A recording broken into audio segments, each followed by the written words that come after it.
Hey Nan, hey Grandad.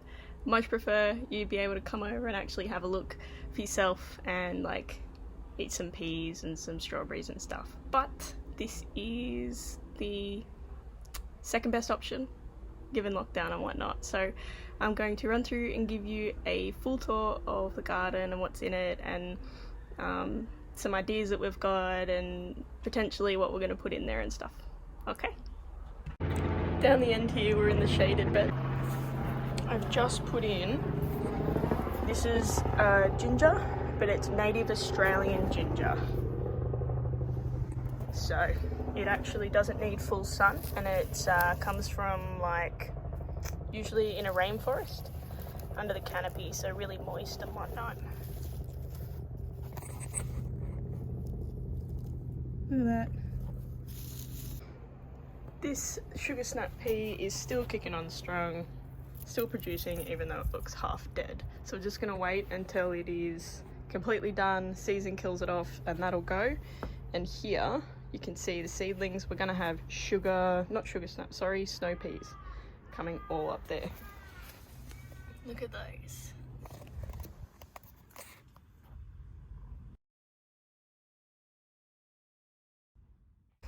In the next bed down, we are going to have, this is going to be completely beetroots. So we've already put in, I think about 3 or 4 rows just here. And I'm going to wait and succession plant them. So we'll fill this whole thing with beetroots. So we've already got some seedlings, look at that. They're popping up. It's taking them a little bit, but they're finally starting to pop up everywhere here. All at once, we can put something like 81 beetroots. We can fit 81 beetroots in this, which is really cool. Next one down, we have red cabbage, 4 of them. Heaps more beetroots, and there's a Brussels sprout at the back. So these beetroots, we've got 2 types. We've got the normal red ones, but then we've also got these kind of orange ones.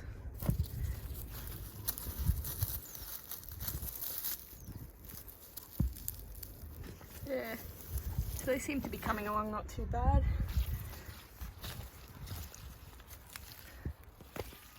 Here we are. And then little Brussels sprouts are starting to form on the stem over there, which is really cool. So that one will be able to go more into spring because it's in the shaded bed. And then once it's all done, we're going to have some climbing green beans and corn kind of all along here as well. Yeah. So we do have a passion fruit vine.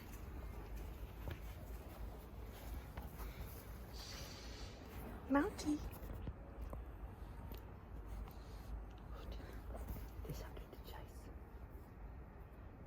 Where's those flutterboys?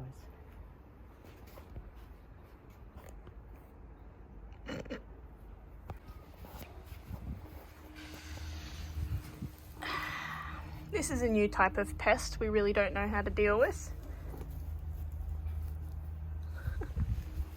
So this is the passion fruit that I was talking about that we're not sure if it's going to take or not. It's only a bubble one, but you can see it's green here, and then it goes real woody, which isn't great. So we'll see how that goes. In this bed, this is going to be chilies and capsicums. We've already planted a few because we keep the greenhouse over it, so it keeps it nice and hot. So we've got this one, which is a firecracker. So it's going to have small, colourful chilies, but the foliage should be purple. You can kind of see that there. It's purplish. I had another seedling, which has apparently died, but that one's meant to be super spicy chili. And then this one over here, a couple of seedlings I'm trying to bring back, which are a cayenne. And then we're going to have some baby snack capsicum plants all along the front when the season kind of comes. Next over, we have the grape. So the grape's doing like really, really well. We redid it and ran the 4 vines. So one along the back, in, and in. And as you can see, starting to grow.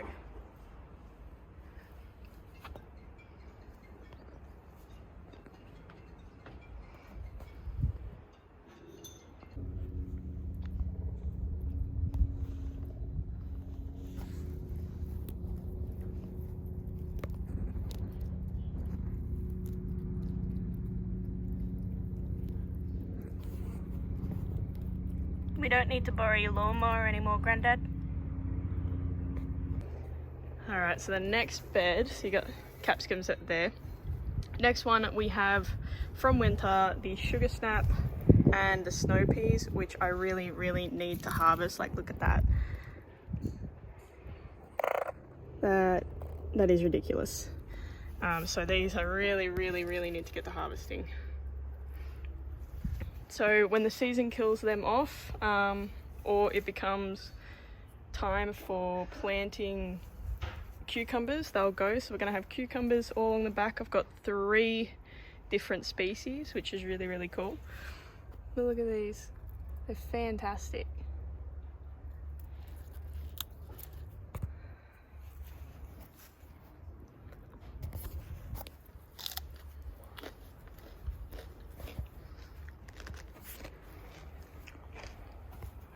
Down the front here, we've already sown them. I sown them about a week ago. Gonna have carrots, so I've got 2 rows of carrots. We've got some top weight, different species, and then there's gonna be some baby carrots here.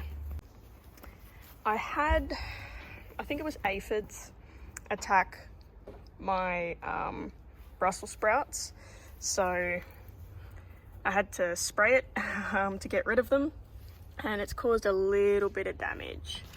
So, bit of damage there, but they're still relatively okay. So if I get it and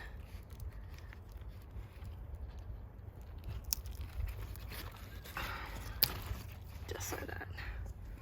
If you take that one off and just maybe the first outer layer, look at that, they're good to go. So we've decided that we're going to pick a lot of those. As we pick them, hopefully it'll promote more growth. But yeah, I wasn't very happy about that little infestation. And this one's doing really well too. It wasn't hit as bad. So they're still developing. It's just slightly behind. We've got some beans. I've planted bean seeds, so bush beans. Just green beans will be all down the front. There's some celery along the back. And when those 2 are done, we're putting heaps and heaps of tomato plants, which we've already got some of them in actually. So little tomato seedlings that I just decided to chuck in to see if they worked. So with this one here, which is a, from memory, it's a massive beefsteak. And all along over here as well. So it's another one. This seedling seems to be doing really well compared to its brothers and sisters. Starting to get like its true leaves and stuff. And this one as well. So on the next bed, along the back, so a couple of plants here are going to be tomatoes, and then I've just planted seeds for 2 different types of zucchini, so they're going to be actually trellised. I'm going to try and trellis them this season, see how that goes. We haven't really got anything down the front that we're going to put in because the garlic here does take ages and we don't want to rush it because it's such a long season crop. So we're going to let it go and it can have as much time as it needs. When it is all done and dusted and we've harvested all of the onions as well, just going to pop some leek in there. But we've already got some seedlings in. So that's Roma. We have, this is, where is it? There. This is meant to be a black cherry tomato, but I may have forgot to water it one day and that's kind of the result. So hopefully she'll come back. Got some more. There's about 4 of these seedlings in here. The garlic seems to be doing really well. So this is a hardneck variety, which is meant to, I'm pretty sure the hardnecks are a little harder to grow here, but it seems to be doing quite well. And then just over, this is a soft neck variety. Again, the same thing. So they're looking pretty lush and green. Just waiting for, this one will start to flower. When it flowers, we pick the flower off and then 2 weeks later harvest it. And then for these ones, they will just go all yellow and die. And when that happens, we can pull them out. So very excited for that. The herb bed, she is a bit different. So I'll show you how the shade is going to work. So this is a shade for summer to make sure that these guys don't get absolutely burnt.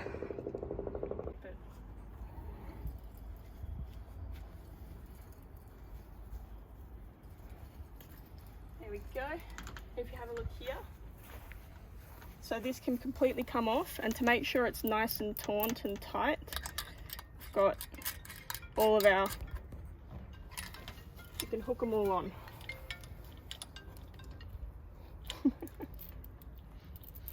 Can't even have a quiet lunch. No. Oh, we need to do that again.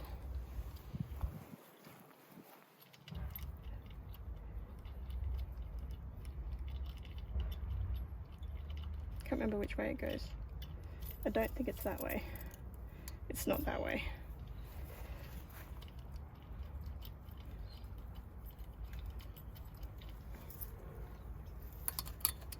Alright. So once that's completely clipped on, use this to tighten up the slack. So I turn this and it keeps it nice and taut, which makes sure that it doesn't blow around in the wind if it gets windy. And it's the same up here as well. And this takes about 70% of the sunlight.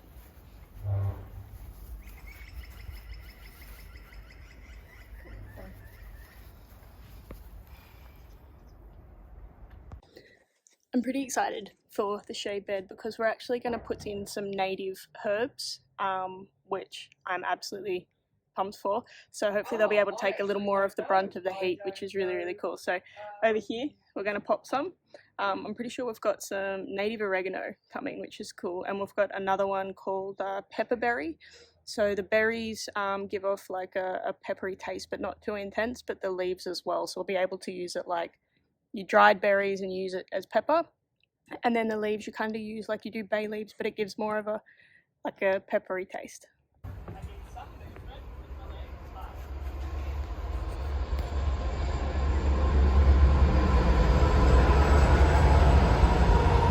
You watching the train, Kuda?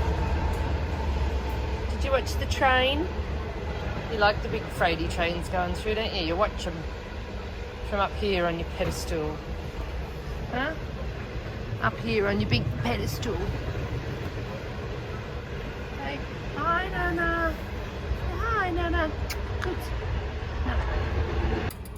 Mouse was chasing something there earlier.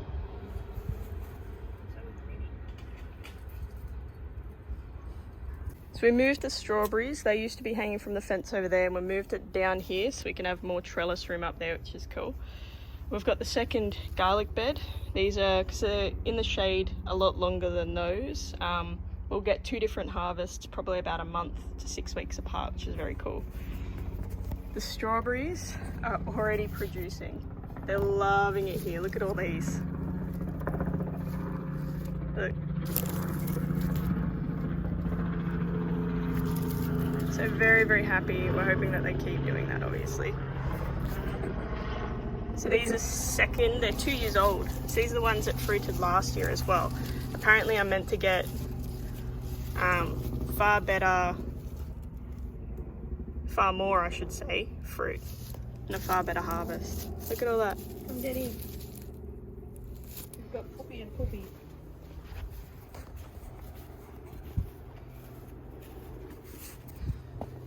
What are you two doing? Huh? What are you doing? Is that right? So I've got the bay tree, it's still doing really well, got some new foliage which is nice. And this is our kangaroo paw, Nan. Look at it, growing, being lovely. Apparently kangaroo paws are really hard to grow. So here is one of my 2 blueberry plants. I've got this one and then there's one just over here. We've got some flowers happening on this, which I'm super excited about. We've had them for probably a month now. So hopefully they're going to turn into some lovely fruits, lovely berries. That's the first time for that plant, isn't it? Yeah, so all the way up here. Did a lot of just growing last season, no fruiting. Where this one fruited a little bit. So we've had flowers on this for a lot longer, so you can actually start to see the fruit developing there. Look at that. It's a little bit easier to see down here. So there we go, got a berry developing. and they're all over. So the first kind of flowers were actually from this side that I saw. Got them from just there. So very, very, very excited for those. Next to it we have one version of the raspberry plant. So this one fruits on second year canes or 1-year-old canes. So that's why it's still there, but we've all got some lovely new growth too, which is exciting. And this one is the heritage variety, so it fruits on primer canes. So I had to cut it all back, but as you can see, they are coming up everywhere. Look at that.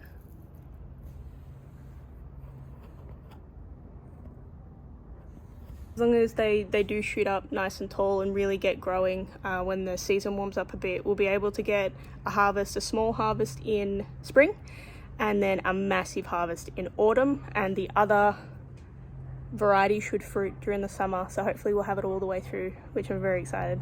This is the blackberry. So it goes all the way up, and then this is the side shoot, and we've had it come all the way down. Look at it, it's nice and long. And hopefully all of the berries and fruit will come down off that, and we'll get heaps of blackberries. So this one did fruit, not this cane, but the plant fruited last season. So hopefully this one continues on. It's looking pretty healthy. It's starting to go that greener color rather than the really, really dark purple. So we're freeing this up. I'm gonna put hopefully a lily pilling in there to get the berries off it. So it's an Australian native, and it's just like a tucker bush plant. So we moved both of Mum's plants into this, and they seem to be doing a bit better now that they've settled. What are you doing?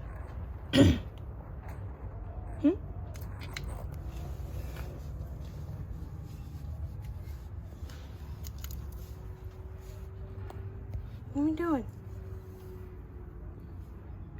We've moved the fruit trees over so they're more in the sun during the colder months, but the exciting thing is lots and lots of new growth on all 3 of them.